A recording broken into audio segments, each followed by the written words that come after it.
I took trades on 3 instruments today, 2 of which I should have potentially avoided completely. The first one being gold and silver that I took around the same time. My setup and my idea wasn't even concrete. Seemed like the prices were accumulating low. I was looking to be able to get a trade going along.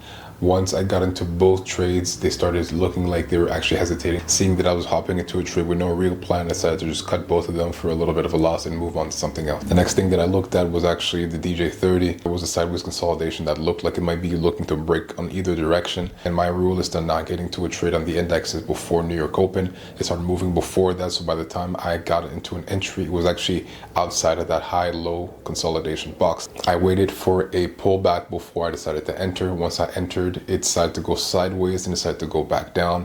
I went to break even with a slight profit so I can recover some of my losses from the morning, and the price went into a bit of a profit before sharply going back up and stopping me out with a tiny profit. I looked for an opportunity to be going along instead because it looked like it was moving sharply on the upside. I got into an entry and it started going into profit a little bit before going back down, and at that point I realized that this was probably going into a range. I decided to stop it on that day and take my losses and move on and focus on the next day. My goal to finish this challenge is to focus on setups that I'm comfortable with, that are easy, that don't make me stress whatsoever. So if they don't show up within tomorrow or the day after, I'll just focus until they show up sometime next week. So thank you guys. See you tomorrow.